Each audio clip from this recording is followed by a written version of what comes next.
the great Americans who are gathered here from near and far, all across the United States of America.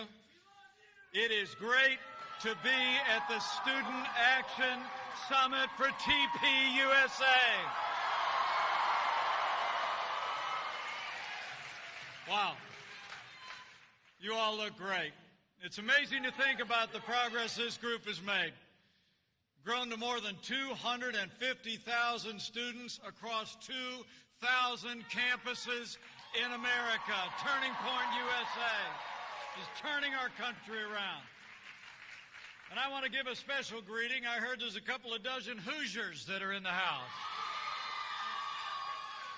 Proud of you all. And it's especially great to be here with a young man I've gotten to know over the last 4 years. Someone who I truly believe has emerged as one of the clearest thinking and brightest rising stars in the conservative movement in this country. Would you join me in thanking Turning Point's Charlie Kirk for his great leadership of this movement? Great job. It really is great to be here with so many friends during such a special week in the life of our nation. And speaking of friends of mine, allow me to bring greetings from another friend of mine, a leader who has fought every day to keep the promises he's made to the American people, and a man who will never stop fighting to make America great again. I bring greetings from the 45th President of the United States of America, President Donald Trump.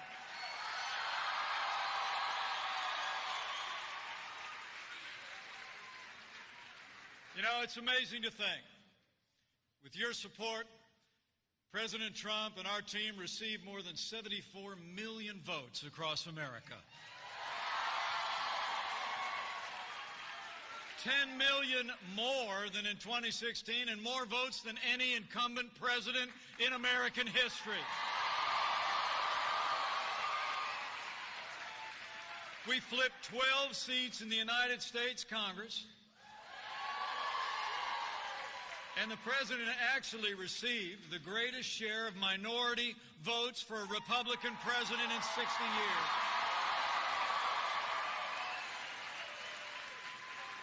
And come January 5th, we're going to hold the line in the United States Senate when we re-elect Kelly Loeffler and David Perdue to a Republican majority on Capitol Hill.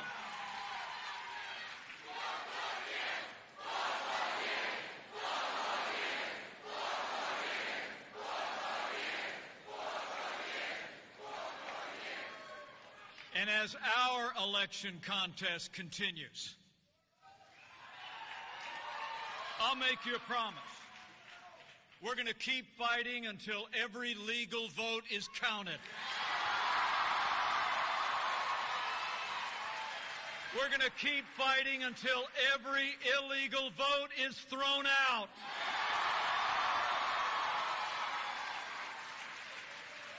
We're going to win Georgia, we're going to save America, and we'll never stop fighting to make America great again. You watch.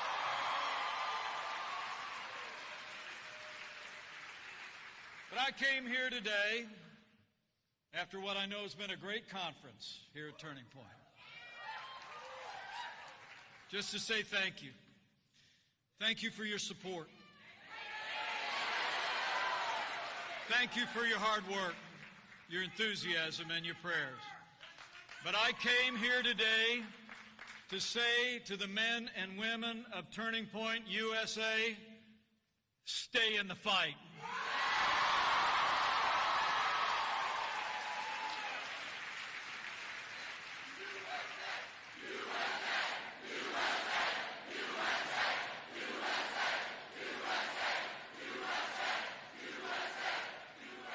Stay in the fight for election integrity. Stay in the fight to defend all we've done. And stay in the fight from this Student Action Summit and every day forward to keep America great.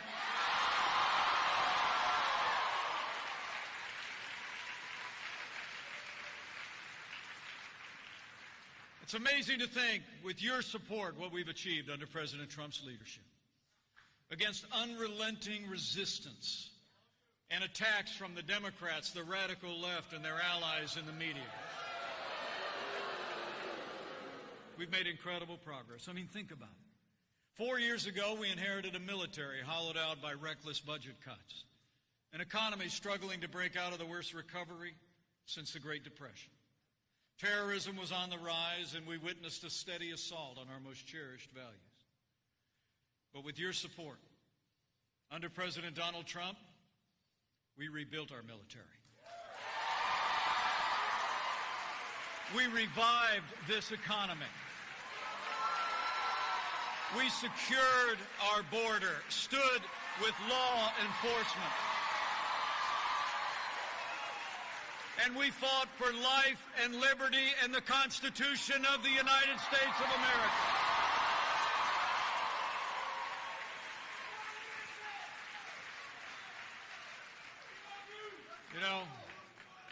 You know, it's an honor to be your vice president, but the highest title I'll ever hold is DAD.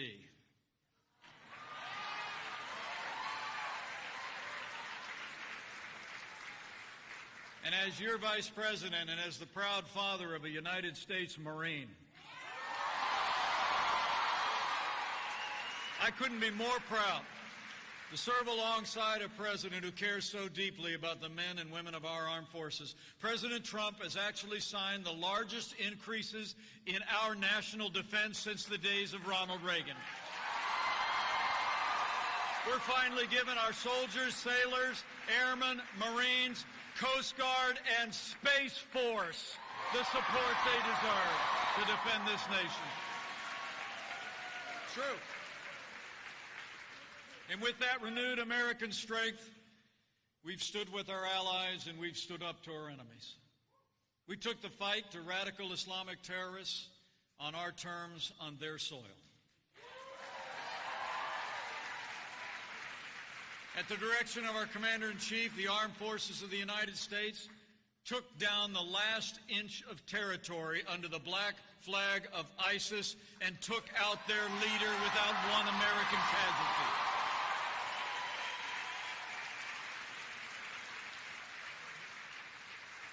And President Trump withdrew from the disastrous Iran nuclear deal.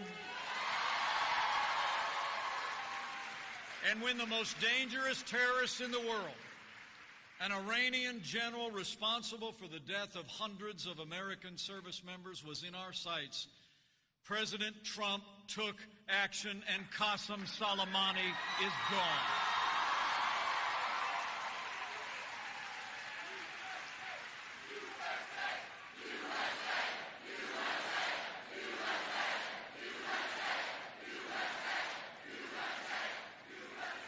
So we've stood up to our enemies, but we've stood with our most cherished ally as never before. Where 4 presidents in a row had made the promise to the American people, it was President Donald Trump who kept his promise and moved the American embassy to Jerusalem, the capital of the state of Israel.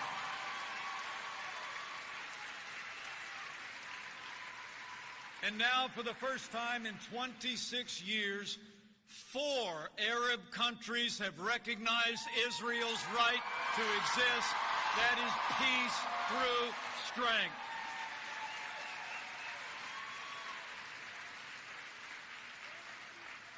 So we rebuilt our military and stood strong on the world for our allies and our ideals.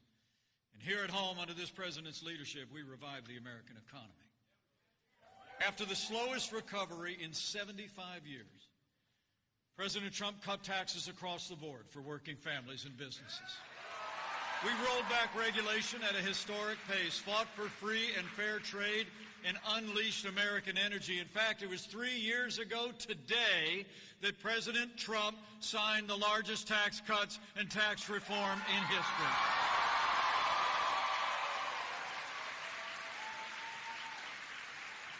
The result,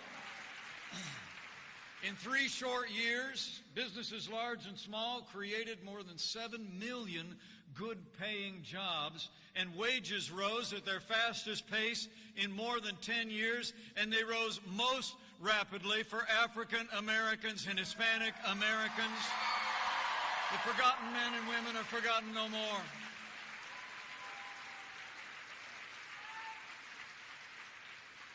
After our first 3 years in office, more Americans were working than ever before. And then 2020 arrived. And the coronavirus pandemic struck from China.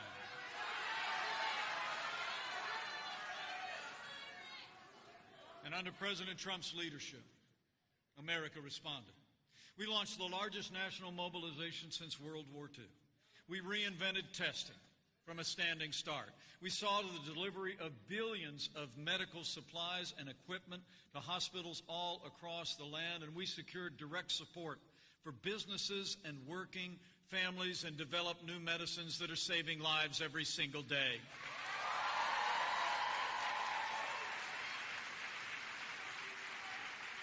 It's amazing to think, at the height of this pandemic, 22 million Americans lost their jobs all across the country. But because of the strong foundation this president poured, because of the unprecedented support for families and businesses, we've already seen more than 12 million Americans go back to work. We are opening up America again.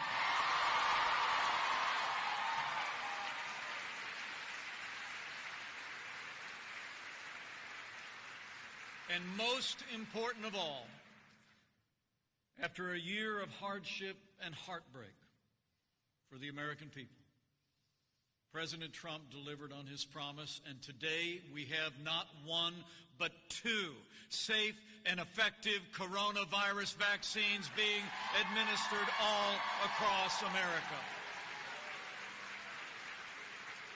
Some said it couldn't be done, but in this season of hope, hope is on the way. And thanks to your president and incredible American ingenuity, under Operation Warp Speed, we have come to the beginning of the end of the coronavirus pandemic. It's a medical miracle, and a promise made, and a promise kept. So we're healing America, and all along the way, like all of you, we've been defending freedom. You know, I couldn't be more proud to tell you, as of today, this president has already appointed more than 220 conservatives to our federal courts at every level. And they are all men and women who will uphold all the God-given liberties enshrined in our Constitution, like the freedom of religion, the freedom of speech, and the Second Amendment right to keep and bear arms.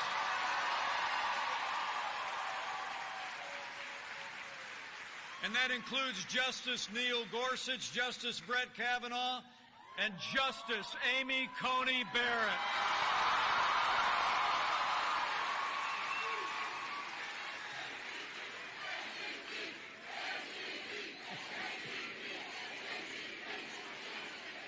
Isn't she great? Isn't she great? Didn't you like it in that hearing? They said to her, what do you got written on that piece of paper in front of you there? She said, nothing, right?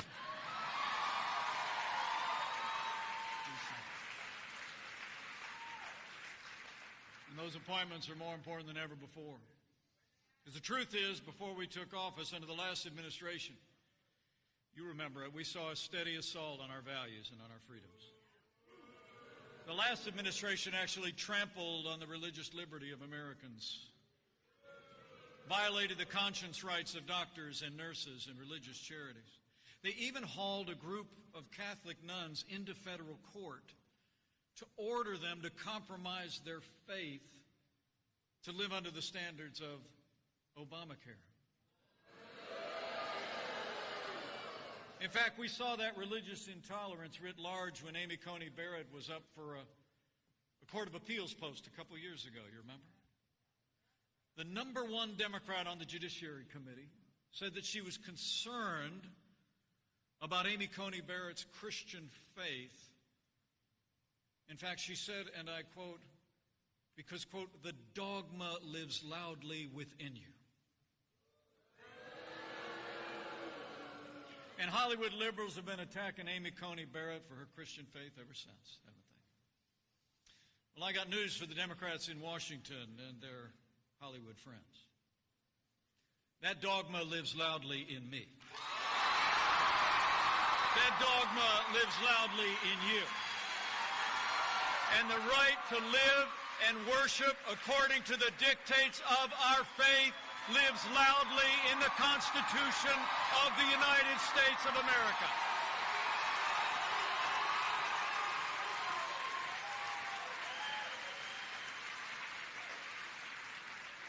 That's why these court appointments have been more important than ever before. It's also why that Georgia race, Loeffler and Perdue, are more important than ever before. And working with all of you, we've defended our first freedom, the freedom of religion. But we've also stood strong for the freedom of speech on campuses across America.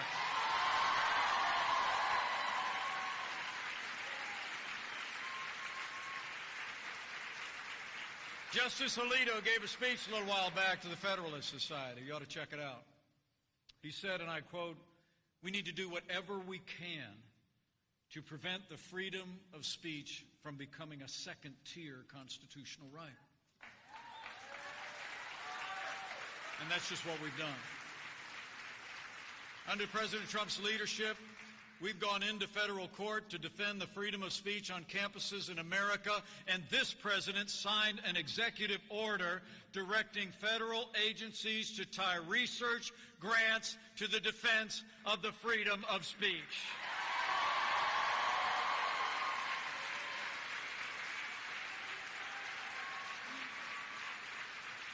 TPUSA, we have to fight for the freedom of thought and the freedom of expression on our colleges and universities and campuses across America.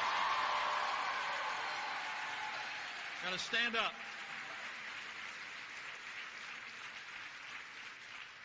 The President has stood strong, our entire administration, for all of our freedoms and the values that have made this country great. And maybe most of all to me, I couldn't be more proud to be Vice President to a president who has stood without apology for the sanctity of human life. President Donald Trump is the most pro-life president in American history.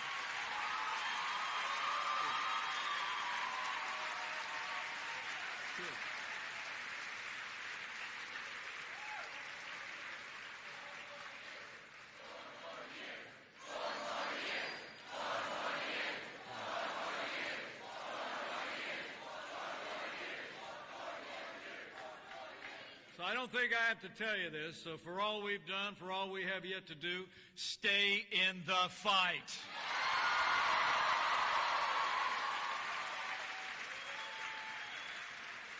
Stay in the fight in our election. Stay in the fight in Georgia's election. And stay in the fight every day that follows.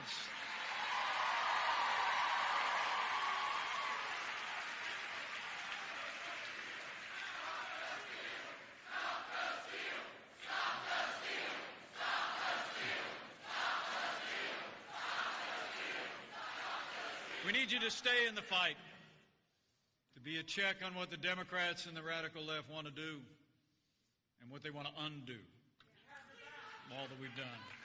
You know, our agenda is about American greatness.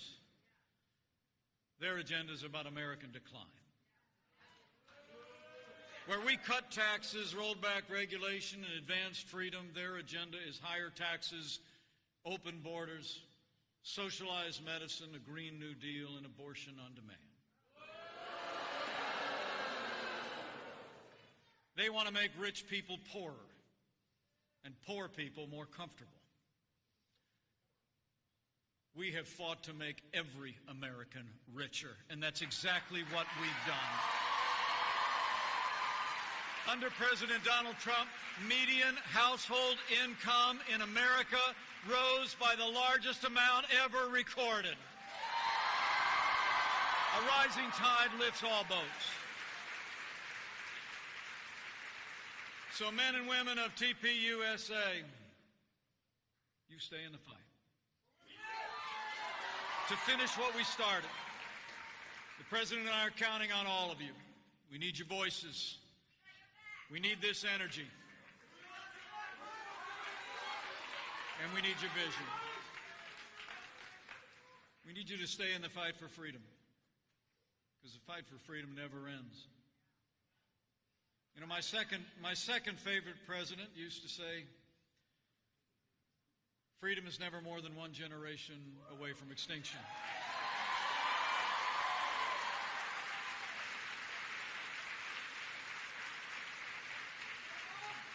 But looking out at the enthusiasm represented here in this generation, I believe we're going to win this generation for freedom.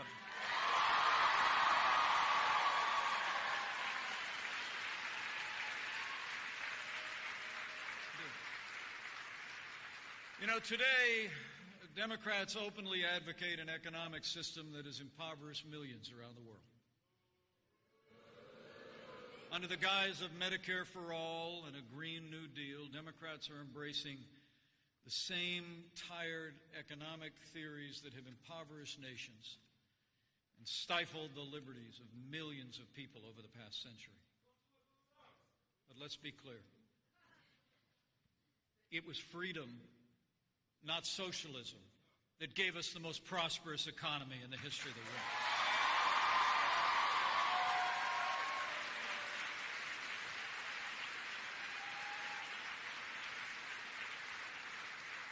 It was freedom, not socialism, that ended slavery, won 2 world wars, and stands today as a beacon of hope for all the world.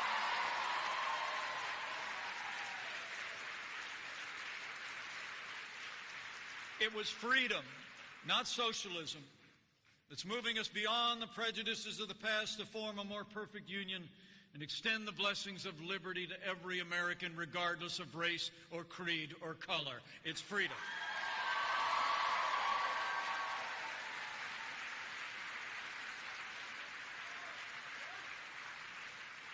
You here at TPUS understood that it was freedom, not socialism, that gave us the highest quality of life, the cleanest environment on earth, has improved the health and well-being of millions around the world. And so I challenge you, in this generation, on this day and every day forward, to speak with one voice, that America will be a land of freedom and America will never be a socialist country.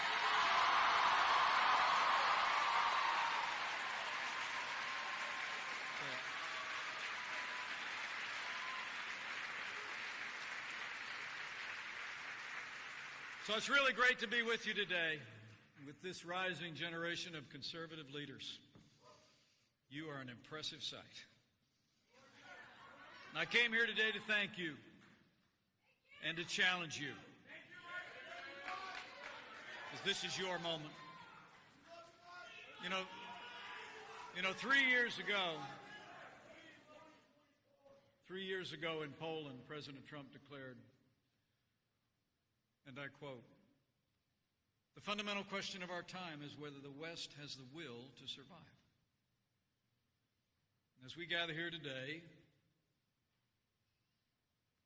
we should ask ourselves the very same question. Do you have the confidence in our ideals and values to defend them against opposition and resistance and criticism and ridicule? Do you have the courage to fight for freedom? But looking out across this room, I know you do.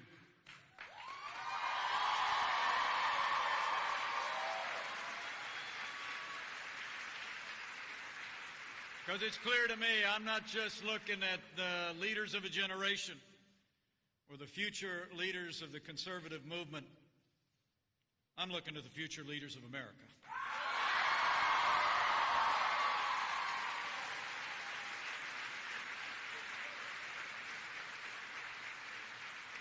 So as I close, let me just give you a word of encouragement. I want to encourage you to have faith.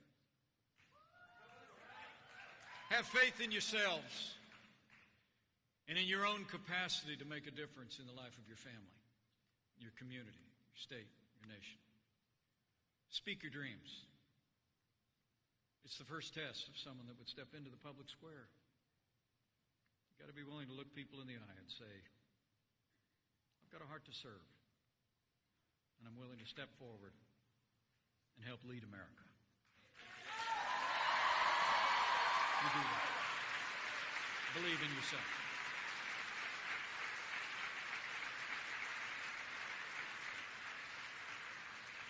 And have faith in this president who will never stop fighting, who built the biggest and broadest coalition of conservatives in the history of this country and is going to keep fighting to make America great again.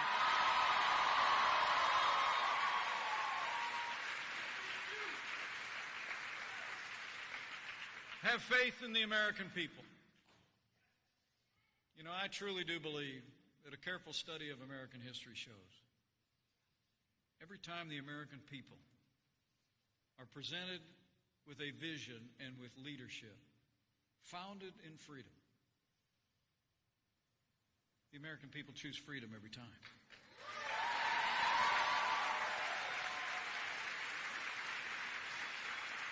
So as you return to your homes and stay in the fight and you speak up, be confident. Be confident in yourselves. Be confident in the leadership that we have in this president and all of us who serve around him.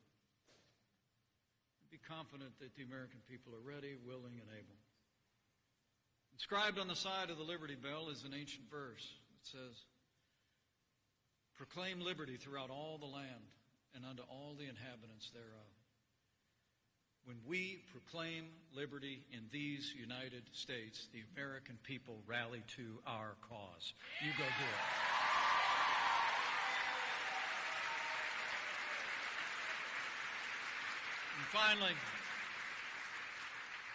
And finally, after this challenging year, if you're of a mind on this Christmas week,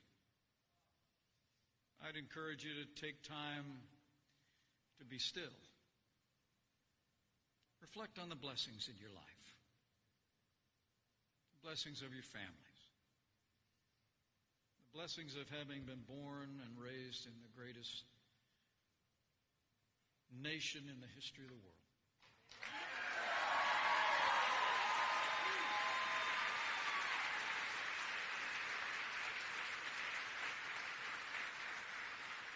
And also take a moment to be still, and if you're inclined, as we do at my house, come Christmas morning, take a moment to reflect on the grace that came to mankind, wrapped in clothes and lying in a manger so many years ago. For all the battles behind us, for all the battles we're in today, battles that lie ahead, we do well to remember here at this Student Action Summit that even youths grow tired and weary, and the young stumble and fall. But as the Bible tells us,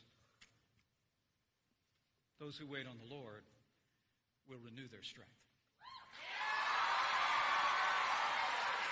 They'll soar on wings like eagles. You will run and not grow weary. You will walk and not be faint.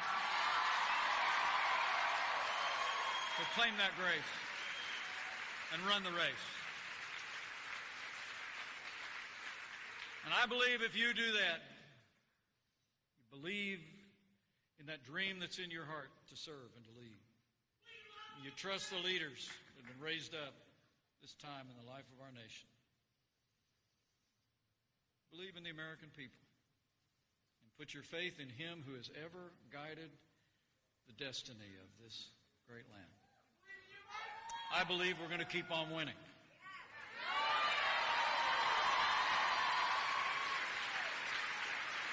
We're going to keep our freedom for this generation and the next.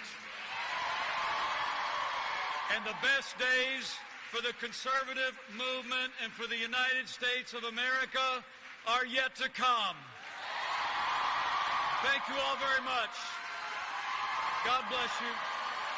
God bless America.